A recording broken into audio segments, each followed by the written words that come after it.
거익하면 IYS 시청자 여러분, 2021년 5월 13일 목요일 오후 2시 코익하면 IYS가 71차 방송을 시작합니다. 코익하면 IYS는 나가자, 세계로 라는 깃발을 높이 들고 세계 시민의 기치 아래 진실과 정의를 바탕으로 세계 평화와 인류 공영, 그리고 한반도 평화 통일을 지향합니다.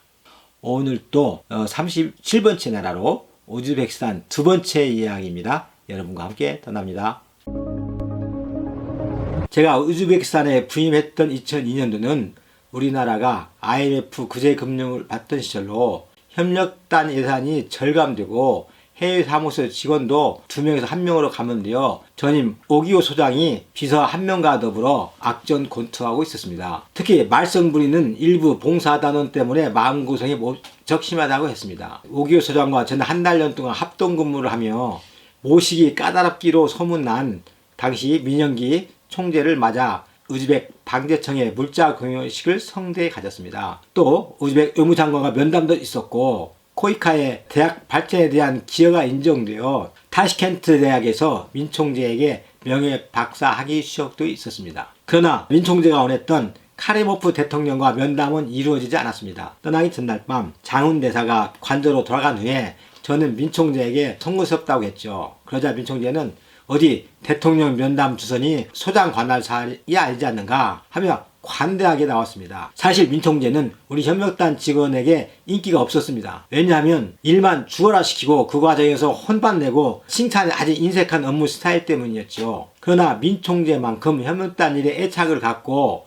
열심히 일하며 실제로 협력단 업적을 이룩한 총재는 그때도 또 지금도 아마 앞으로도 없을 것 같습니다. 동의하신다면 그의 업무에 대한 열정을 예를 두 가지만 들어보겠습니다. 우리 협력단 자랑스러운 사업 중에 하나로 봉사단 파견 사업 중에서 협력 요원 파견 사업이 있습니다. 요체는 군대에 대할 자원 중에서 극히 일부를 선발하여 개도국에서 2년 동안 봉사활동을 마치면 군 복무로 대체해주는 그런 제도죠. 그런데 국민 형평 원칙에 반한다는 이유로 병무청에서 이 제도를 없애려 하자 전임 신기복 총재는 제대로 대응치 못하고 5년이나 계속된 이 제도가 폐지되어 버렸습니다. 또한 10년 동안 들였던 협력사업 물품에 대한 비과 처리 제도를 그 신총재는 감사원에 적절히 설명 못하고 비과세 제도까지 폐지되었습니다. 새로 부임한 민영기 총재는 생각과 행동이 전임 신기복 총재와는 달랐습니다. 부임하자마자 민영기 총재는 외환위기로 위축된 협력단 사업 활성화를 위해서는 협력 요원 사업 부활과 비과세 처리 부활이 기요하다고 판단하고 국회, 외교부, 재정경제원, 청와대 모든 관계사들과 협의하여 그들을 설득하기 시작했습니다. 국제협력요원은 우리 젊은이들이 열악한 개도국에서 봉사하며 친구들을 만드는 일이기 때문에 한국의 친구들을 만드는 일이니 또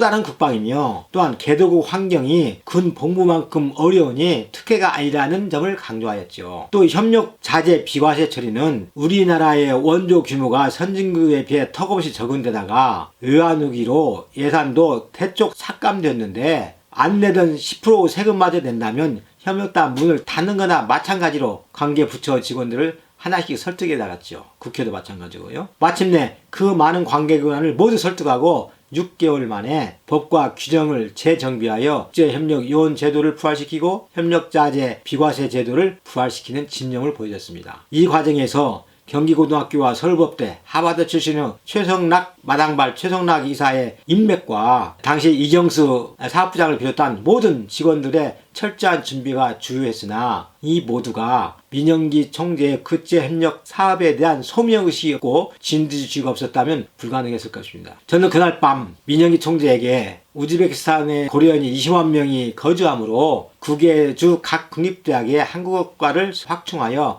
한국어를 활발하게 보급시키고 지금까지 한 번도 실시되지 않은 프로젝트 사업을 우즈벡에 펼치게 했으니 본부에서 지원해달라고 건의하였고 민총재의 지원 약속도 얻어냈죠. 그리고 저는 내친 김에 한 가지를 더 부탁했죠. 상기 2가지 업적을 거론하며 민총재가 그동안 일을 열심히 했고 이제 임기가 2달밖에 안 남았으니 우리 생계비에 밑도는 협력단 직원의 급여 문제를 해결하는데 역량을 좀 발휘해달라고 했습니다. 그렇게 건의했죠. 그러자 민총재는 벼락같이 저에게 호통을 치며 저를 귀국하자마자 나를 소환시키겠다고 큰 소리를 쳤습니다. 나는 민총재가 화내는 이유를 알지 못하고 이유를 물어보려고 하니까 옆에 있던 조기찬 비서실장, 오기호 소장, 또 김동매 사무관이 저를 억지로 밖으로 끌고 나갔습니다. 그리고 그 이유를 알려줘요. 화내는 이유를. 그 민총재는 본인이 연임 오는 것으로 알고 있었는데 내가 퇴임을 거론한 것이 그 기분을 크게 상하게 했다는 것이었습니다. 이미 민총재의 후임으로 김석현 대사가 부임하게 될 것이라고 우즈베키스탄까지 한 달 전에 소문이 날아왔는데 진작 서울에 있는 본인에게는 그 기회는 들리지 않았다는 것입니다. 민총재는 다음날 아침 식사를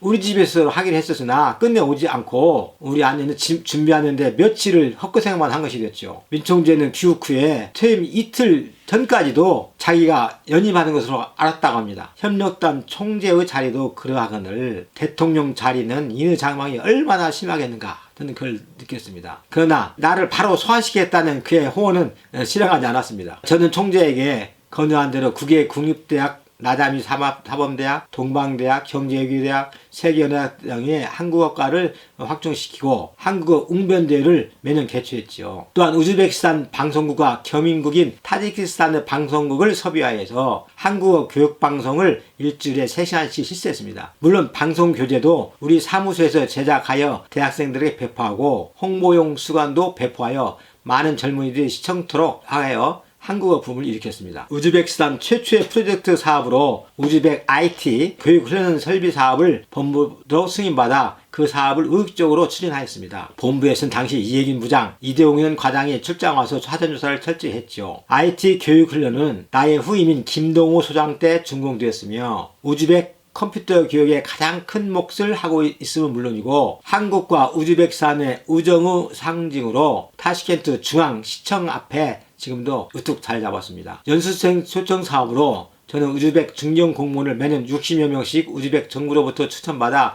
한국에 보내 연수토록 했습니다. 연수를 다녀온 공무원들은 모두 다 협력단 직원들의 친절함과 한국의 발전상을 주위에 전파하는 한국의 전도사가 되었죠. 한국에 다녀온 연수생들을 1년에 한 번씩 전부 초청하여 코이카 연수 동창회를 개최했죠. 2003년도에 200명 넘게 참가하여 사물놀이, 부채춤, 태권도 등을 공연하여 연수생들의 박수를 받았습니다. 당시 김성환 대사는 한꺼번에 이렇게 많은 공무원들과 대화하는 것은 처음이라면서 그 사람들한테 한우호 관계의 가교 역할을 해달라고 환영사를 했죠. 우리 코이카는 우즈벡 국립농업대학교에 농업진흥청의 업무상 박사를 1년 동안 파견하여 우즈벡 벼죠 미작 연구를 지원했었죠. 임무상 박사는 그 대학에서 강의하며 저희 지원으로 미작 연구 교재를 천권 발간하여 대학에 기증하였습니다. 또 대통령실 산하 국가사회연구원에 카리모프 대통령의 요청으로 김적교 박사를 KDI의 김적교 박사를 파견하여 우즈베키스탄의 고위 공무원들에게 한국 경제 발전을 강의했습니다. 국가사회연구원은 우리나라의 중앙공무원교육원에 해당하죠. 김 박사의 강의는 당시 우즈벡 공무원계 최고 인기 있는 강의로 언론의 주목을 많이 받았습니다. 또한 한국예탁원은 이진일 부장을 초빙하여 우즈베키스탄 증권거래소 활성화를 지원했습니다. 우즈베키스탄의 재무부는 자본주의에 꽂힌 증권거래소가 한국의 도움으로 우즈벡에 자리 잡은 것에 대하여 두고 고마워했습니다. 출장 온 한국예탁원의 노훈건 이사장은 2014년에 저를 외국인 추천 교육사업에 서울에서 강사로 초빙하기도 했습니다. 협력단은 우즈베키스탄 의과대학병원에 한방병원을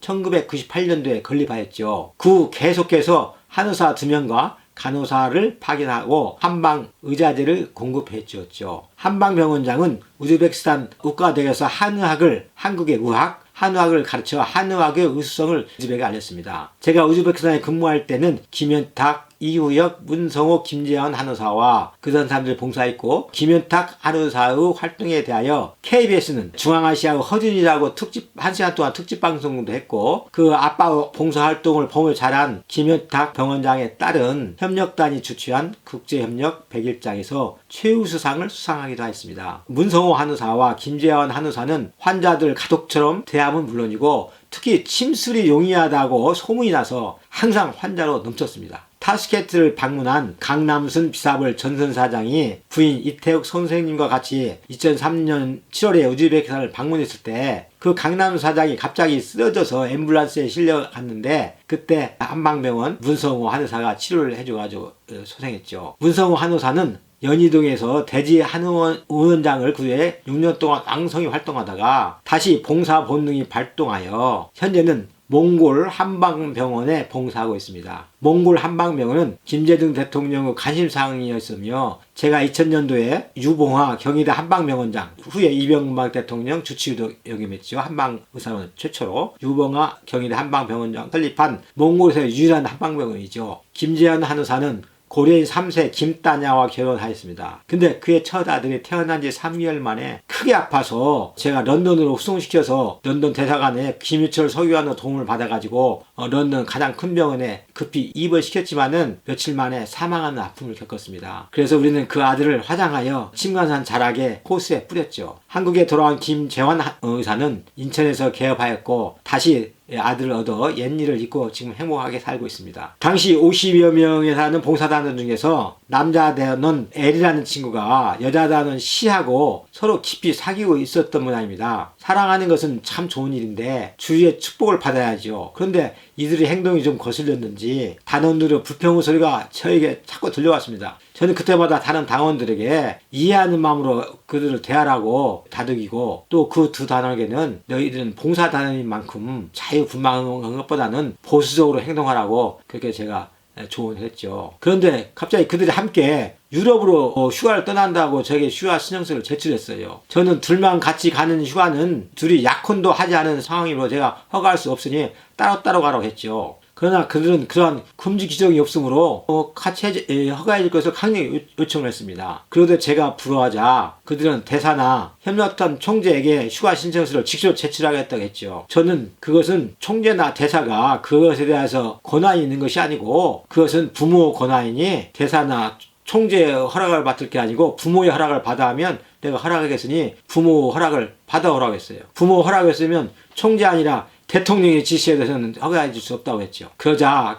그날 밤부터 현행업단 인터넷 커뮤니티에 규정을 어기는 소장, 총재도 대통령도 우습게 여기는 독선적인 송소장 하는 글을 연일 올렸습니다. 본부 조사가 시작되고 현재 김성환 대사는 저에게 규정에 명확히 금지 규정이 없으니 그냥 휴가를 보내라고 저에게 조언했습니다. 저는 대사에게도 이것은 규정 문제가 아니라 부모의 심정으로 우리가 단원들을 사랑도 하고 감독도 해야 한다고 하면서 허락을 안 했습니다. 관연한 딸 자식을 2년 동안 열악한 개도국에 봉사 보낼 때 부모들은 안정과 절도 있는 생활을 원했을 테고 또한 협력단을 믿고 보냈으니 3주 동안이나 남녀가 둘이 같이 가는 동반 휴가는 부모 허락 없이는 안 된다고 대사에게 제가 설명을 했죠. 또 본부에도 그렇게 설명했습니다. 또 S단이라는 친구는 그 친구만 제건 다들 열심히 일하고 협력단을 고마워하고 있었는데 그 S단원은 당시에는 위한 사정으로 예산이 극도로 제한되어 있었기 때문에 우리 봉사단원들이 필요한 지원을 제대로 못 해주었습니다. 그래서 항상 미안한 마음이었죠. 그 S단원은 한국어 교수로서 여유가 있고 본연의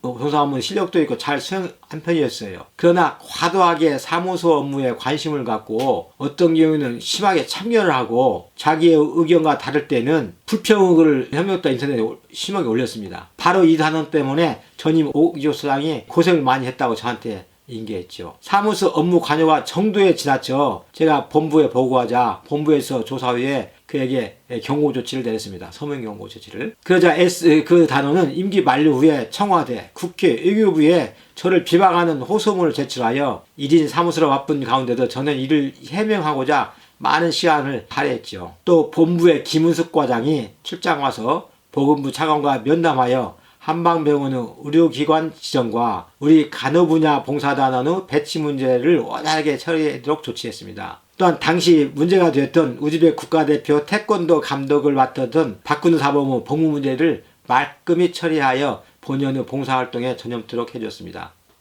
거기 가면 IYS 시청자 여러분, 실크로드 비단길의 중심지 우즈베키스탄에도 한번 다녀오시는 기회가 있기를 바랍니다. 다음 시간에도 37번째 나라 우즈베키스탄 세 번째 이야기로 여러분을 찾아뵙겠습니다. 주위 젊은이들에게 많이 홍보해 주세요. 감사합니다.